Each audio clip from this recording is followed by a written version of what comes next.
Hello, my dear students. I hope you're feeling well today and ready to think deeply and learn something meaningful. Before we begin, I want to remind you of something simple yet powerful. Every day is a chance to grow. And today, I want to talk with you about something we all have in common. Yesterday. Now, when I say the word yesterday, what do you think of? Do you imagine it as just the day before today? Or do you believe that yesterday has something to teach you? If you answered that yesterday can teach us something, then you're absolutely right. Because yesterday is not just a memory, it is a mirror. It reflects how we spend our time, how we think, how we act, and what we're becoming.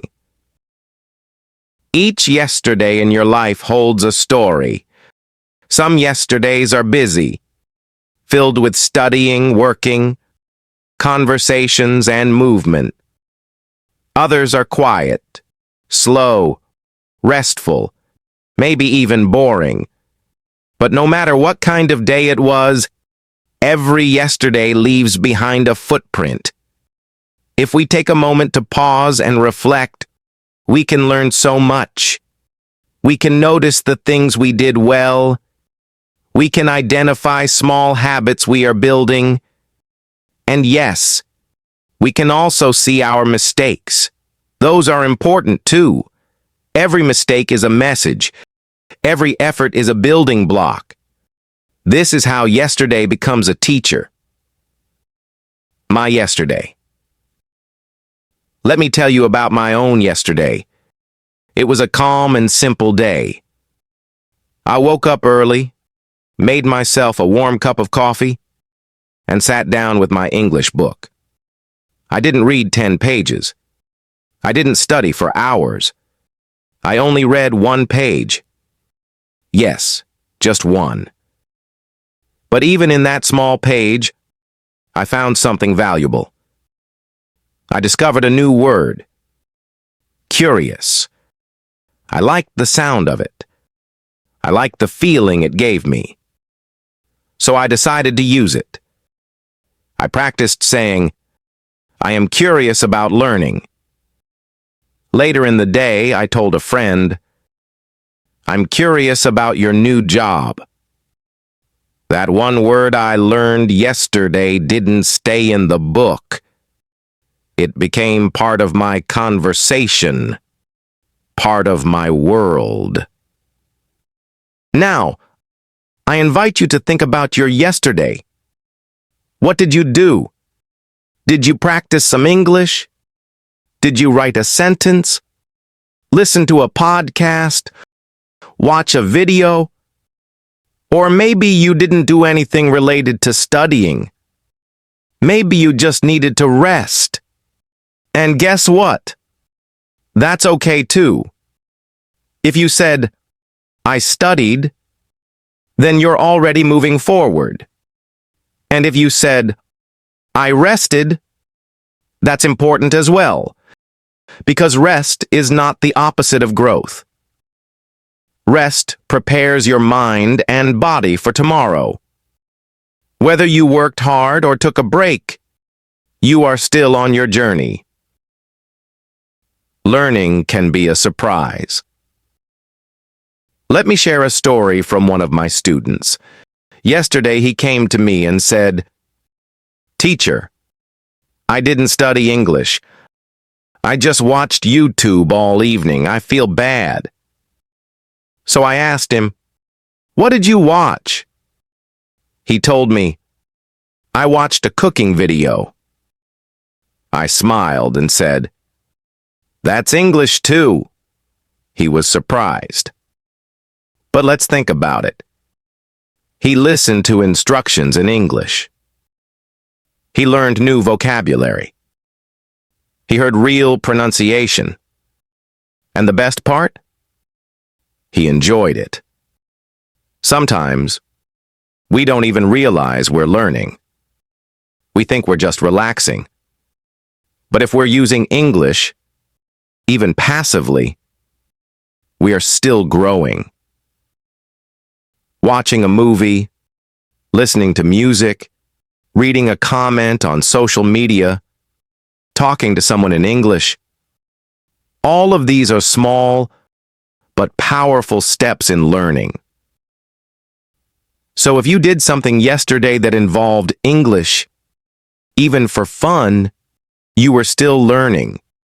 In fact, when learning feels enjoyable, it becomes more natural and memorable. Don't underestimate those small moments. How yesterday builds today. Yesterday also builds the foundation for today. Let me give you a small example. I listened to one English song yesterday. Just one. But I liked it so much that I played it several times. There was one sentence in the lyrics that really stayed with me, so I wrote it down. I repeated it. I thought about it. And today, I still remember it clearly. That's how language grows in your mind. A small action, repeated with attention, becomes something you keep. Now imagine this with me. If every single yesterday gave you just one new word, then after 30 days, you would know 30 words. After 100 days, 100 words. After a full year, 365 new words in your vocabulary. This is how big progress is made. Through small, consistent steps. You don't need to study for hours. You don't need to memorize everything in one day. You just need to do a little bit every day. Here are some small things you can do daily. Write one sentence in English about your day. Record your voice for 30 seconds speaking English. Or read one short article online. These actions don't take much time. But if you do them regularly, they can create real long-lasting progress. Little by little, step by step, you are becoming stronger. Yesterday is your teacher. So now, my dear students, I want you to always remember this. Yesterday is not just a memory, it is a teacher. It teaches you what worked and what didn't. It shows you which habits are helping you and which ones are slowing you down. Most importantly, it reminds you that mistakes are not failures. They are opportunities. If you said the wrong word yesterday, great. Now you know what to correct. If your pronunciation wasn't clear, wonderful. That gives you something to practice today. So ask yourself, what did I learn yesterday? Maybe you learned a new word. Maybe you noticed a mistake you made. Maybe you realized you need more rest. Or maybe you found a way to study that feels more fun and natural. If you can say, "Yes, I learned something," then you are already growing. And I want you to carry this thought with you. Yesterday builds today. Today builds tomorrow. You don't have to be perfect. You just have to keep moving forward. Be kind to yourself. Be proud of small efforts, because every little thing you do today becomes a part of the better, wiser, stronger person you are becoming.